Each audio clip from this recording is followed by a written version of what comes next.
एक सिख होने के नाते सा मैं इत्थे दसना चाहांगी कि साडे पंजाब ते पंजाबियां दे उत्ते जिन्हां यह पुलिस एट्रोसिटीज़ नूं असीं सहा हैगा, साडा इतिहास गवाह हैगा सर। ये ओ कौम हैगी सर जिहड़ा मैनूं अज दस्सण दी लोड़ नहीं, लेकिन शायद सारा हिंदुस्तान जानदा है, लेकिन जिहड़े नहीं जानदे ने उन्हां नूं जरूर मैं दसना चाहांगी कि सब तो पहले वो साडे 9वें गुरु सीगे, गुरु तेग बहादुर साहब, जिन्हां ने तिलक दे जंजोई ते रक्षा वास्ते अपना सीस कलम कर दिता, अपनी शहादत दी एक दूजे धर्म नूं जिंदा रखने वास्ते।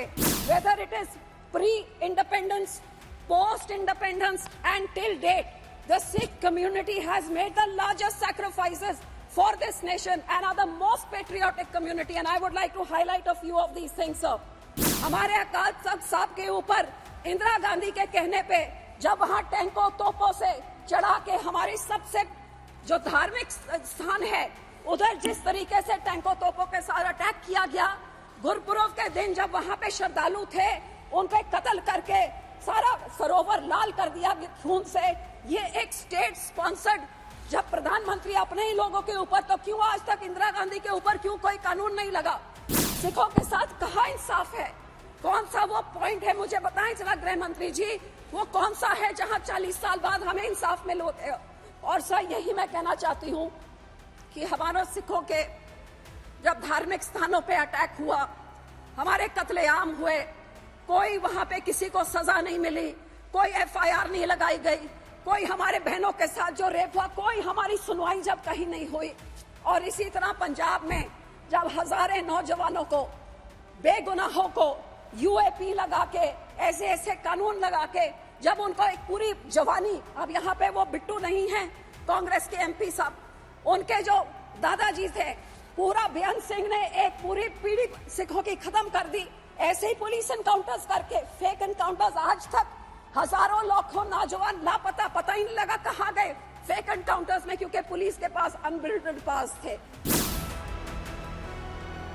सब माइनॉरिटी कम्युनिटी से हैं, माइनॉरिटी कम्युनिटी से हैं, इनको भी थोड़ा बोलने का मौका दे दें। शुक्रिया sir. Sir, as we debate a total overhaul of the criminal system after many, many years, and the government is bringing in something which is going to send out a message to the entire world, not only to the people in this country, but to the entire world, कि आज जब भारत एक विश्व गुरु बनने के रास्ते पे चलना चाह रहा है, तो ये विश्व गुरु अपने लोगों के, उनके इस सिस्टम को जब ओवरहॉल करता है, तो ये आगे का, पीछे से सीख के आगे का क्या दिशा देता है? We are looking into the future where we are waiting to compete with the developed countries, and we cannot come up with draconian laws. We can either become an authoritarian state like China, or we can go where human lives, human values, our rights as enshrined in the Constitution for everybody, from a minority to an SC to the last person in the queue, are all given equal importance and equal regard. Before me, my colleague Owaisi Saab said a lot of things, and I am in agreement with many of those things, because the fact of the matter is that history has shown that whenever there are atrocities, it is the minority which has suffered the maximum. And I come from a state where we have been at the receiving end of this forever. Sir, today the most important thing for any human being is his freedom as enshrined in the Constitution, my civil rights, my right as a human being to express what I believe, to be able to say what I want, and not live in fear of a police state misusing their powers to hound me because I have certain beliefs and I have the right to express them. Unfortunately today, sir, this law is going to give unbridled powers to the police and make it into an authoritarian state rather than a democratic country that we all want to live in, as enshrined in Baba Saheb Ambedkar's his constitution. Sir, in this bill, I would just like to make a few small points, that what is absolutely clear is that the police is getting the kind of powers which I don't think any police force should ever have, because it is clear that everybody in all these posts who are appointed by political people. And obviously their allegiances are towards political people. I don't need to tell what the Supreme Court says about certain caged parrots. But here we are talking about police at the level of state also, starting from the Thanedar to the SSP, to the IG, to the DGP. All are political appointees. And because of that, there is political pressure in their actions. And everybody sitting in this August House, every political party has borne the brunt of that. And nobody should understand it better than us and better than our Honorable Home Minister, which is why I feel that these powers which are being given without any checks and balances to do as they want. The police has been given, there is a UAPA law, but today the police is being given exactly the same powers. And there are no checks and balances whatsoever, sir. So these arbitrary powers which are against liberty, democracy, dissent, opposition, and I think here is a living example that such an important bill is being discussed, which should be in a fair and transparent manner with everybody allowed to air their views. And here there is only the ruling party and a handful of us opposition people who are being allowed to say what we want. This is not the way for such an important bill to be passed, sir. Sir, these bills have many discrepancies. I don't know whether I should repeat what Owaisi Saab has already said. For example, the police custody up to 60 days, how the police are allowed to decide what they want to do and how they want to do it. I don't want to get into all of those, sir. My point is more on the human rights angle of it, because as a Sikh, sir, एक सिख होने के नाते सा मैं इत्थे दसना चाहांगी कि साडे पंजाब ते पंजाबियां दे उत्ते जिन्हां यह पुलिस एट्रोसिटीज़ ਨੂੰ ਅਸੀਂ ਸਹਾ ਹੈਗਾ, ਸਾਡਾ ਇਤਿਹਾਸ ਗਵਾਹ ਹੈਗਾ ਸਰ। ਇਹ ਉਹ ਕੌਮ ਹੈਗੀ ਸਰ ਜਿਹੜਾ ਮੈਨੂੰ ਅੱਜ ਦੱਸਣ ਦੀ ਲੋੜ ਨਹੀਂ, ਲੇਕਿਨ ਸ਼ਾਇਦ ਸਾਰਾ ਹਿੰਦੁਸਤਾਨ ਜਾਣਦਾ ਹੈ, ਤੇ ਲੇਕਿਨ ਜਿਹੜੇ ਨਹੀਂ ਜਾਣਦੇ ਨੇ ਉਹਨਾਂ ਨੂੰ ਜ਼ਰੂਰ ਮੈਂ ਦੱਸਣਾ ਚਾਹਾਂਗੀ ਕਿ ਸਭ ਤੋਂ ਪਹਿਲੇ ਉਹ ਸਾਡੇ 9ਵੇਂ ਗੁਰੂ ਸੀਗੇ, ਗੁਰੂ ਤੇਗ ਬਹਾਦਰ ਸਾਹਿਬ, ਜਿਨ੍ਹਾਂ ਨੇ तिलक ने जंजोई ते रक्षा वास्ते अपना सीस कलम कर दिता, अपनी शहादत दी एक दूजे धर्म नूं जिंदा रखण वास्ते।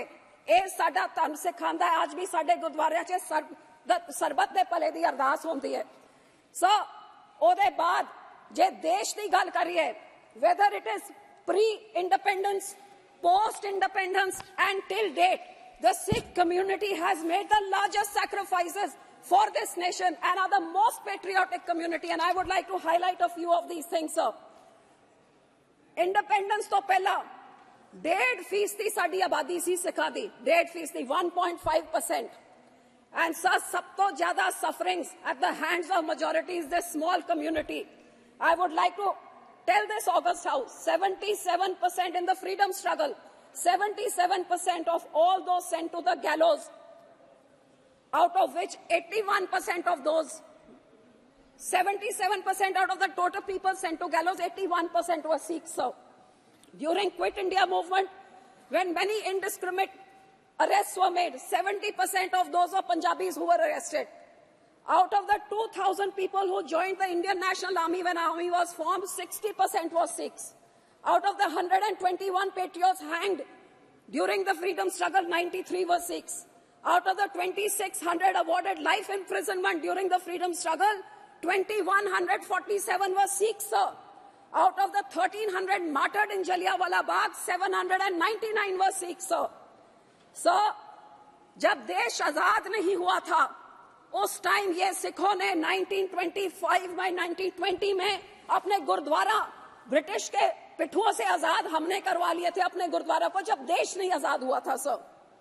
After that, all leaders of every party, be it Pandit Nehru, who said, I salute the Akalis who have started the struggle for freedom and are fighting for it. Sir, this was in 1920 when Jawaharlal Nehru, then who became Prime Minister, later said this.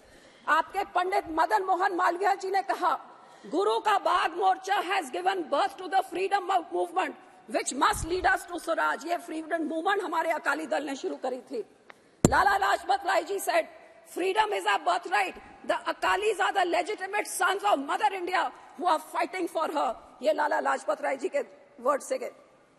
So in every sphere, I can say that considering we were hardly 1.5% of the population, ये भी मैं कह सकती हूँ जी आज पंजाब हिंदुस्तान में है, इसमें भी हमारे मास्टर तारा सिंह जी की इंटरवेंशन, जब when he went to the Muslim League flag atop the Punjab Assembly at Lahore and pulled it down, which saved half of Punjab for India. Otherwise, entire Punjab would have gone to Pakistan, left to Mr. Nehru. And the Yamuna River would have been the dividing line between India and Pakistan. So, sir, ये लड़ाई पंजाबियों ने लड़ी, उसके बाद हमारे बॉर्डरों में देश का बंटवारा हुआ, हजारों लाखों सिख और हिंदू भाईचारों का अपने वहां से उजड़ के सब इधर आए. एंड लेकिन सर ये सब होने के बाद what did we receive post independence? All kinds of atrocities by the state. हमारे पंजाब का बंटवारा हुआ, लड़ाई हमने लड़ी, देश को आजाद करने के लिए कितने बड़े सैक्रिफाइसेस दिए, और जब देश आजाद हो गया तो पंजाब के टुकड़े टुकड़े करके अलग अलग राज्य बनाए गए. हमारे को राजधानी नहीं दी गई, हमारा पानी खो के दूसरे राज्यों को दे दिया गया अगेंस्ट रिपेरियन प्रिंसिपल्स. हर तरीके से पंजाबी स्पीकिंग गांव को दूसरे. सर प्लीज, अब तो कोई ऑपोजिशन नहीं है, अब तो आज टाइम दे दीजिए. बिल पर बोले इतना तक मैं आ रही हूँ उस पर सर, मैं अट्रॉसिटीज की बात कर रही हूँ कि कानून कितना जरूरी होता है. उसके बाद सर एक स्टेट स्पॉन्सर्ड जेनोसाइड का क्या कैसे हुआ? वो हमारे अकाल तख्त साहब के ऊपर इंदिरा गांधी के कहने पे जब वहां टैंकों तोपों से चढ़ा के हमारी सबसे जो धार्मिक स्थान है उधर जिस तरीके से टैंकों तोपों के साथ अटैक किया गया, गुरपुरब के दिन जब वहां पे श्रद्धालु थे उनके कत्ल करके सारा सरोवर लाल कर दिया खून से. ये एक स्टेट स्पॉन्सर्ड, जब प्रधानमंत्री अपने ही लोगों के ऊपर, तो क्यों आज तक इंदिरा गांधी के ऊपर क्यों कोई कानून नहीं लगा? उसके बाद जब हमारे दिल्ली में 84 का जेनोसाइड हुआ सर, तो कितने हमारे सिख लोग के कत्लेआम शरेआम हुआ, सारा देश जानता है ये कांग्रेस की देन. आपको हैरानी होगी, एक एफआईआर, सिर्फ एक एफआईआर दर्ज हुआ, तो क्यों आज 40 साल होने के बाद आज भी हमें तो कोई जस्टिस नहीं मिला? आपके इस नए कानून में सिखों के साथ कहाँ इंसाफ है? कौन सा वो पॉइंट है, मुझे बताएं जरा गृह मंत्री जी, वो कौन सा है जहां 40 साल बाद हमें इंसाफ मिले? और सर यही मैं कहना चाहती हूँ कि हमारे सिखों के जब धार्मिक स्थानों पे अटैक हुआ, हमारे कत्लेआम हुए, कोई वहां पे किसी को सजा नहीं मिली, कोई एफआईआर नहीं लगाई गई, कोई हमारे बहनों के साथ जो रेप हुआ कोई हमारी सुनवाई जब कहीं नहीं हुई. और इसी तरह पंजाब में जब हजारों नौजवानों को, बेगुनाहों को यूएपी लगा के, ऐसे ऐसे कानून लगा के, जब उनको एक पूरी जवानी, अब यहाँ पे वो बिट्टू नहीं है कांग्रेस के एमपी साहब, उनके जो दादाजी थे, पूरा बेअंत सिंह ने एक पूरी पीढ़ी सिखों की खत्म कर दी. ऐसे ही पुलिस एनकाउंटर्स करके, फेक एनकाउंटर्स, आज तक हजारों लाखों नौजवान लापता, पता ही नहीं लगा कहाँ गए फेक एनकाउंटर्स में, क्योंकि पुलिस के पास अनबिल्डेड पास थे. तो इस तरह के विदाउट चेक्स एंड बैलेंसेस बाहर कितना बड़ा नुकसान कर सकता है, ये हमें पंजाबियों में देखा. और सर जब ऐसे हालात थे, जब नौजवानों को मारा जा रहा था पुलिस से, कल क्यों आपको हैरानी होगी, कल की कहानी, एक ऐसी लेडी 19 साल की, उसके हस्बैंड को उठा के मार दिया पुलिस एनकाउंटर में. और अब कितने 30-40 साल बाद आज थानेदार से लेके डीजीपी तक, आईजी तक, सबको पुलिस ने अब जाके अदालतों ने उसको इंसाफ दिया, क्योंकि फेक एनकाउंटर था, फैब्रिकेटेड था, उसको एक टेररिस्ट बना के उसका एनकाउंटर कर दिया. तो ये तो लाखों हजारों से हर घर की कहानी थी पंजाब में 80 के दहाकों में. और सर जब ऐसा माहौल था, जब नौजवान मारे जा रहे थे, तो उन लोगों को रोकने के लिए जो हमारे सब सिर्फ कुछ सुझाव कुछ देना चाहती हैं? जी सर, मैं उसी पे आ रही हूँ सर. उसी पे मैं कहना चाहती हूँ, जब ऐसे का माहौल पूरे पंजाब में 10-12 साल चल रहा था, तो कुछ नौजवान, अब इधर ही इस हाउस में आपने देखा कुछ नौजवानों ने कुछ दिन पहले क्या किया, क्या कह रहे थे वो नौजवान कि हमने अपनी बेरोजगारी, मणिपुर या फार्मर्स के बारे, तो नौजवान अपने भावनाओं में बह के उस समय उन्होंने कुछ कदम उठाए. 25-25 साल के नौजवान थे. हमारे बंदी सिखों की मैं बात कर रही हूँ, और बहुत विनम्रता से मैं बात कर रही हूँ, क्योंकि इस पूरे कानून में आज भी उन बंदी सिखों के इंसाफ के बारे में कुछ भी नहीं है सर. जो पंजाब के इस माहौल में जिन्होंने उठ के भाई राजवाना जी जैसे, दविंदर पाल सिंह भुल्लर जैसे, गुरदीप सिंह खेरा जैसे लोगों ने जो कोई कदम उठाए सर, जो उन्होंने कोई कदम चके, वो क्योंकि पंजाब के हालात हो जैसे गए, ਤੇ ਹੁਣ ਉਹਨਾਂ ਸਾਰਿਆਂ ਨੂੰ 28 30 35 ਸਾਲ ਹੋ ਗਏ ਉਹ ਜੇਲ੍ਹ 'ਚ ਬੈਠੇ ਹੋਏ ਨੇ। So where in the constitution or where in legal prudence does it say that you can just be imprisoned forever without any आपको कोई इंसाफ ना मिले? ये तो ह्यूमन राइट्स की वायलेशन है, ये एक इंसान की इंसानियत की वायलेशन है। Sir 1 minute 5 minute sir. Sir, here I want to say that in the mercy petition, जो आपने mercy petition के बारे में कहा है, सर फॉर एग्जाम्पल हमारे भाई राजूआना, यू मस्ट नो सर, 28 साल से जेल में बंद हैं क्योंकि उस टाइम 84 के दहाकों में उन्होंने कोई कदम उठाया, कोई कंस्पिरेसी करी। 28 years he is lying in a prison in an 8x8 cell. For 12 years his mercy petition is pending. No decision is being taken. The court tells the government to take a decision. The government doesn't take any decision. And now the new law says, besides his family, nobody can apply for it also. If the person has no family, sir, उनके माँ बाप जे मर गए तो कौन करेगा? ये कहाँ से ये आप ये लेके आ रहे हैं? और 12-12 साल कोई इसका फैसला ना हो तो इससे बड़ी बेइंसाफी क्या हो सकती है? जिस करके सर आई वुड से कि ये आप मर्सी पिटिशन वाला, तो I would appeal to you sir, जो 8/8 की चक्की में 28 साल 25 साल से अब 60-65 साल उनकी उम्र हो गई और सुप्रीम कोर्ट कहता फैसला दो और सरकार कहती है anti social elements are a problem to society. तो सर कई लोग ऐसे जिन्होंने बेअंत सिंह की हत्या में थे, उनको बाय लॉ लीगली अपने तरीके से उनको पैरोल भी मिल गया, वो अपने घर पे भी रह रहे हैं, अदालत ने उनको घर भेज दिया, राजीव गांधी के किलर भेज दिए। तो जब उनको कोई सोसाइटी ने उनसे कोई प्रॉब्लम नहीं, गुड कंडक्ट उनके प्रिजन में रहा, तो क्यों नहीं ऐसे लोगों को फ्री करा जाता? सर जस्ट 2 minutes मोर। सर गुरु साहब के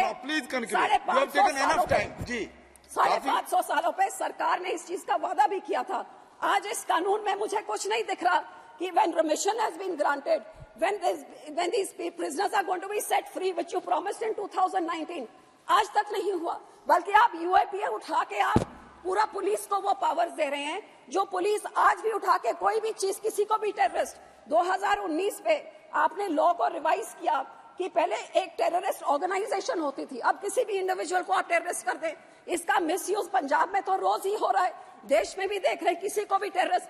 आपको हैरानी होगी कि पंजाब में कुछ बच्चों ने सिक्खी का प्रचार करने के लिए कुछ पैम्फलेट घर पे मिले तो उनपे भी यूएपीए लगा दिया और फिर उठा के दूर दूर भेज देते। रमेश विदुड़ी जी, सर मैं अपील करती हूँ कि इस कानून का